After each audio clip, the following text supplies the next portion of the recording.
Vamos começar com um texto que, olha, todo mundo conhece, o Salmo 23. Provavelmente um dos textos mais amados do mundo, né? Ele sempre traz aquela imagem de conforto, de um pastor cuidando do seu rebanho.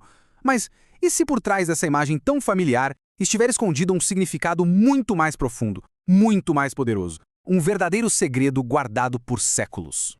Então, vamos direto ao ponto com uma pergunta que pode mudar tudo. E se a imagem principal do Salmo 23, a do pastor e suas ovelhas, for na verdade uma grande metáfora para outra coisa? E se o verdadeiro sentido não estiver no campo, mas sim dentro do templo? A gente já sabe, né, a interpretação clássica, a mais comum, é que ele é um poema sobre confiança, sobre o cuidado de Deus na vida de uma pessoa. É aquela imagem que vem à mente. Um indivíduo sendo guiado, protegido por um Deus que é como um pastor. Essas palavras são famosas por um motivo. Elas pintam um quadro de paz, de provisão, de tranquilidade. Essa é a base do nosso entendimento. Mas hoje, a gente vai olhar um pouquinho além dessa primeira imagem. E é aqui que a história começa a ficar bem interessante, porque essa interpretação do pastor e da ovelha, por mais bonita que seja, tem um problema. Uma contradição que, quando a gente percebe, muda completamente o jogo. Primeiro, um fato que a gente não pode esquecer. O rei Davi, o autor do Salmo, pertencia à tribo de Judá. Essa era a tribo dos reis, a linhagem da realeza de Israel. Guarde essa informação. E agora, a outra peça do quebra-cabeça que é crucial. O sacerdócio em Israel era restrito. Apenas e somente homens da tribo de Levi podiam ser sacerdotes e servir no templo. Isso era uma lei divina que não podia ser mudada. E aqui está a pergunta de R$1 milhão, não é? Se Davi era um rei de Judá e não um sacerdote de Levi, como é que ele escreveu com tanta autoridade e com tantos detalhes sobre coisas que parecem ser rituais exclusivos dos sacerdotes? A resposta para isso revela as camadas secretas do Salmo. A primeira camada de significado, a primeira pista para a gente desvendar esse mistério, vem de uma tradição de interpretação judaica muito antiga chamada Midrash. Os sábios da antiguidade olhavam para o Salmo 23 e não viam uma ovelha num campo, mas sim um eco da jornada de toda a nação de Israel pelo deserto. E olha que incrível essa conexão que eles fizeram. Os pastos verdes não seriam literais, mas uma metáfora para o maná, o pão que caiu do céu. As águas tranquilas, uma lembrança da água que brotou da rocha. E a mesa preparada era a provisão milagrosa de Deus para toda a nação durante a travessia do deserto. De repente, o salmo deixa de ser sobre um indivíduo e passa a ser sobre um povo inteiro. Mas não para por aí. Se a gente for mais fundo, chegamos na segunda revelação, que nos leva direto para dentro do lugar mais sagrado da Terra, o Templo de Jerusalém. A linguagem do Salmo, na verdade, parece um espelho de rituais sacerdotais específicos, aqueles descritos no Talmud.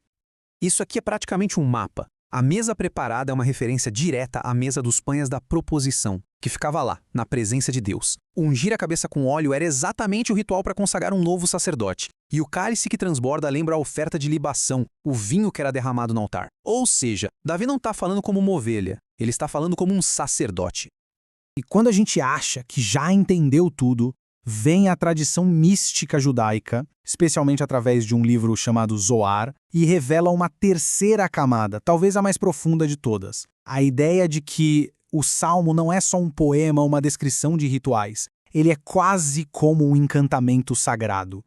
O que o Zohar ensina é o seguinte: escondidos no texto hebraico original, existem 7 nomes sagrados de Deus, e cada um desses nomes está ligado a uma função específica dos sacerdotes. Juntos, eles formam um mapa da jornada espiritual de uma alma, sendo guiada não por um pastor comum, mas pelo próprio sumo sacerdote através dos céus. Então, o que o Davi está fazendo aqui afinal? Ele está juntando, fundindo, duas das imagens mais poderosas da Bíblia, a do pastor e a do sacerdote, em uma única figura. O Salmo não é sobre um ou sobre o outro. Ele é sobre os dois ao mesmo tempo. Esse conceito de pastor-sacerdote é muito poderoso. Pensa numa figura que não só oferece o cuidado e a proteção de um pastor, mas também a mediação sagrada de um sacerdote. Alguém que não apenas leva pastos verdes, mas também representa o povo diante de Deus. E claro, na perspectiva messiânica, essa figura do pastor-sacerdote encontra seu cumprimento perfeito em Yeshua, No Evangelho de João, capítulo 10, ele se declara o bom pastor que dá a vida pelas ovelhas, um ato totalmente sacrificial. E o livro de Hebreus descreve ele detalhadamente como nosso eterno sumo sacerdote. Tá, mas e daí? Por que saber de tudo isso hoje? Bom, porque essa nova leitura transforma radicalmente a nossa relação com o Salmo. Ele deixa de ser algo que a gente só lê para se sentir bem e passa a ser uma declaração sobre a nossa própria identidade. E tem um motivo para isso. A própria Escritura afirma que todos que seguem o Messias são, eles mesmos, um sacerdócio real. Aquela identidade de sacerdote que antes era só da tribo de Levi, agora se estende a todos que creem.